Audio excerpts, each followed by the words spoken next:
Hey y'all, welcome to the Rambling Piper. Appreciate you joining me on a Friday afternoon. So listen, I've been at this thing for 4 months and I've got a couple of thoughts on my mind. So I bought some higher end pipes. I think I've talked about before. Like I've got a couple of Nordings. To me, they're expensive. One's like 140, the other one's like 200. Also got a corncob, a Missouri Meerschaum. Am I pronouncing that right? Meerschaum? Missouri Meerschaum? Maybe I'm pronouncing that right. One that my wife bought me when I first started this thing. I tell you, like, I love smoking these Nording pipes and the higher end pipes and the briars, but there's something freeing about smoking this corn cob. I'll show it to you. This corn cob, Missouri Meerschaum. I don't know if you can see that. Probably can't see that because it's all blurry. But anyway, this is one my wife bought me. It's the first one I ever used. You can see I've scorched the crap out of it when I first started because I didn't know what I was doing. But I tell you about this pipe. I still like to smoke aromatics out of it. I don't love aromatics as much as I do some of the other tobaccos, but I bought some of the, or actually my daughter, she bought me for my birthday some of the Boswell's chocolate cream. I like the way it smells.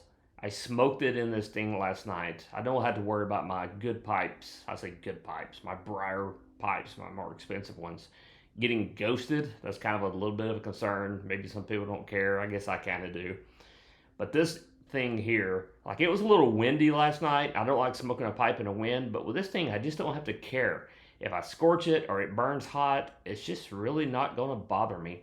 Versus, maybe I'm a little pretentious, but this thing here, this is the Nording bent apple. Got some coffee beans in the resin there. I think it's a cool pipe. Like the way it smokes, but there is zero chance I'm going to take this thing out and smoke it in the wind. Versus the corn cob, man, I just don't care.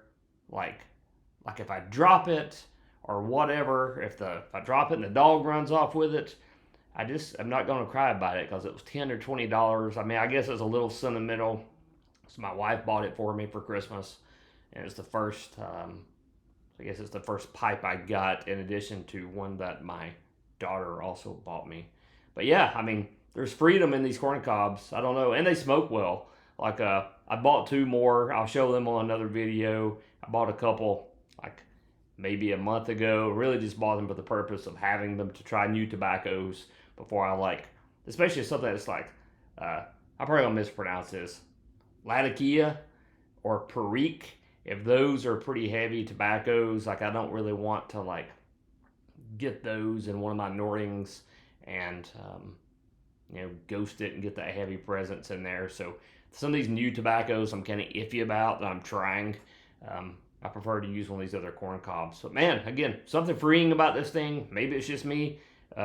Hey, listen, something else. I want to invest in not a Missouri Meerschaum corn cob, but a actual Meerschaum from Turkey tobacco pipe. I've heard online and reading online that those things don't ghost.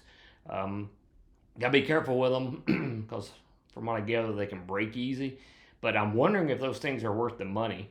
I've seen a few online. Some of them are relatively inexpensive, and some of them are super expensive. So if y'all have any thoughts on those Meerschaum pipes, the block ones from Turkey, please share in the comments.